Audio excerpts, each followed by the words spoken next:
एक बज चुका है। 1 बजे की 21 बिग ब्रेकिंग। पहली बिग ब्रेकिंग का रुख करेंगे मुंबई में शिवसेना के कार्यकारिणी की बैठक से पहले बीजेपी नेता देवेंद्र फडणवीस के घर पर विपक्षी नेताओं की बैठक में रामदास अठावले समेत बीजेपी नेता जय कुमार रावल फडणवीस से मिलने उनके घर पहुंचे। अठावले और फडणवीस के बीच मुलाकात में राज्य के मौजूदा हालात पर चर्चा।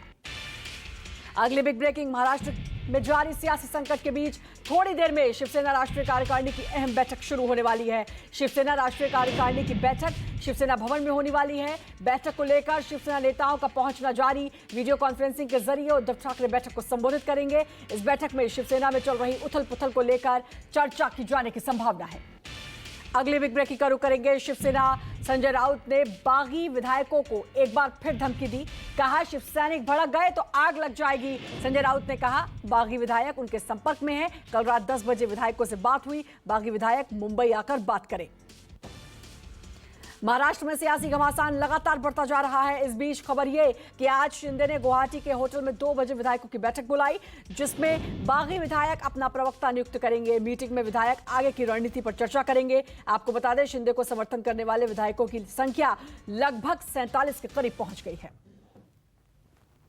अगली बिग ब्रेकिंग का रुख करेंगे। मुंबई में पहली बार लगा एकनाथ शिंदे के समर्थन में पोस्टर। मराठा युवा महाराष्ट्र परिषद ने एकनाथ शिंदे के समर्थन में बैनर लगाया है।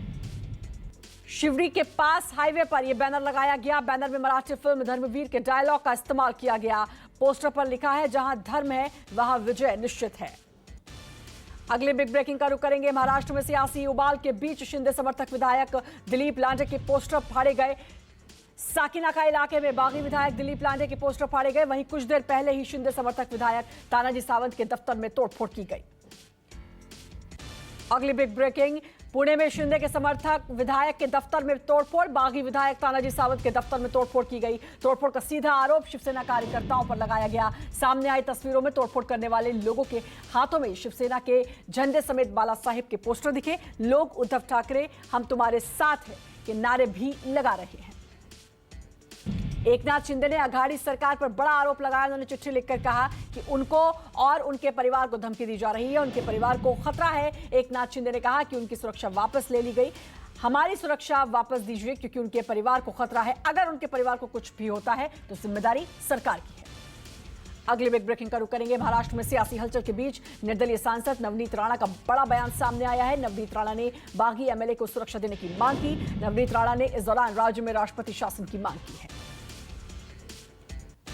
अगली बिग ब्रेकिंग का रुख करेंगे। महाराष्ट्र में राजनीतिक संकट गहराता जा रहा है। 16 बागी विधायकों पर एक्शन की मांग वाली शिवसेना की अर्जी डिप्टी स्पीकर ने स्वीकार कर ली है, जिसके बाद आज 16 विधायकों को नोटिस भेजा जा सकता है। डिप्टी स्पीकर बागियों से कल शाम 5 बजे तक जवाब मांगेंगे। साथ ही विधायकों से विधानसभा में मौजूद रहने के लिए कहा जाएगा। आपको बता दें, शिवसेना ने 16 विधायकों को अयोग्य ठहराने की मांग की है।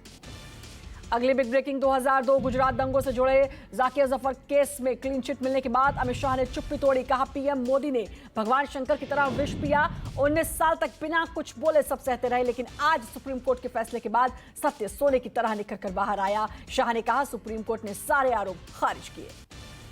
अगली बिग ब्रेकिंग, राष्ट्रपति चुनाव को लेकर मायावती का बड़ा फैसला। बीएसपी ने राष्ट्रपति चुनाव में एनडीए की उम्मीदवार द्रौपदी मुर्मू को समर्थन देने का ऐलान किया। मायावती ने कहा हमने ये फैसला ना तो बीजेपी या एनडीए के पक्ष में ना ही विपक्ष के विरोध में लिया। हमने ये फैसला पार्टी और आंदोलन को ध्यान में रखते हुए लिया है। अगली बिग ब्रेकिंग का रुख करेंगे। दिल्ली के सीएम अरविंद केजरीवाल और पंजाब के मुख्यमंत्री भगवंत मान आज कुल्लू के ऐतिहासिक ढालपुर में तिरंगा यात्रा करेंगे। दोनों मुख्यमंत्री थोड़ी देर में कुल्लू पहुंचेंगे। आपकी तिरंगा यात्रा 2 बजे शुरू होगी। आगामी विधानसभा चुनाव को देखते हुए आम आदमी पार्टी ने प्रदेश में स्वास्थ्य और शिक्षा को दोनों को प्रमुख मुद्दा बनाया है। अगली बिग ब्रेकिंग, अमरनाथ यात्रा को लेकर प्रशासन अलर्ट। सुरक्षा को ध्यान में रखते हुए 5000 के करीब अतिरिक्त जवानों की तैनाती की गई। किसी भी स्थिति से निपटने के लिए जम्मू में क्विक रिएक्शन टीम को भी तैनात किया गया। यात्रा का पहला जत्था जम्मू से 29 जून को रवाना होना है। उपराज्यपाल मनोज सिन्हा ने सुरक्षा व्यवस्था का जायजा लिया। पीएम मोदी आज G7 शिखर सम्मेलन में हिस्सा लेने जर्मनी जाएंगे। पीएम मोदी आज आधी रात को जर्मनी के स्क्लोज पहुंचेंगे। 26-27 जून को होने वाली G7 शिखर सम्मेलन में पीएम मोदी हिस्सा लेंगे। वे कई देशों के राष्ट्राध्यक्षों के साथ द्विपक्षीय वार्ता करेंगे। G7 शिखर सम्मेलन में पीएम मोदी 2 सत्रों को संबोधित कर सकते हैं। G7 शिखर सम्मेलन में पर्यावरण, ऊर्जा, जलवायु, खाद्य सुरक्षा, स्वास्थ्य पर चर्चा होगी। अगली बिग ब्रेकिंग का रुख करेंगे। बलिया में रास्ते के विवाद में खूनी संघर्ष, पुलिस के सामने दो पक्षों में जमकर मारपीट में 6 से ज्यादा लोग घायल। दोनों पक्षों की शिकायत पर मामला दर्ज कर अब आगे की कार्रवाई में पुलिस जुट चुकी है। अगली बिग ब्रेकिंग, बिजनौर में मामूली कहासुनी में खूनी संघर्ष, दो पक्षों में जमकर मारपीट हुई। लाठी डंडे चले जमकर, मारपीट में एक युवक की मौत, वहीं कई लोग गंभीर रूप से घायल हुए। मौके पर पहुंची पुलिस ने मामला दर्ज कर अब जांच शुरू कर दी है। अगली बिग ब्रेकिंग, ग्रेटर नोएडा के दादरी इलाके में चलती रोडवेज बस में आग लग गई। देखते ही देखते आग ने विकराल रूप धारण कर लिया। ड्राइवर ने समय रहते सभी यात्रियों को बस से बाहर निकाला। दमकल की गाड़ियों ने कड़ी मशक्कत के बाद आग पर काबू पाया। अगली बिग ब्रेकिंग, असम में बाढ़ से मचा हाहाकार। 33 जिलों में 55 लाख से ज्यादा लोग बाढ़ से प्रभावित। 24 घंटे में 10 लोगों की मौत। बाढ़ और लैंडस्लाइड की वजह से अब तक 117 लोगों की मौत।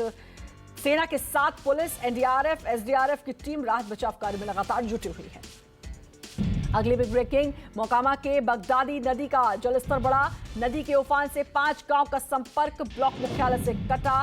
त्रिमोहान और मोहनपुर गांव के बीच बनने वाला पुल तेज बहाव में बहा। लोगों को आवागमन में काफी परेशानी हो रही। और अगली बिग ब्रेकिंग का रुख करेंगे। देश में लगातार बढ़ रही कोरोना की रफ्तार। 15,000 से ज्यादा नए मामले कोरोना के सामने आए हैं। पिछले 24 घंटे में लगातार कोरोना बेकाबू हो रहा है।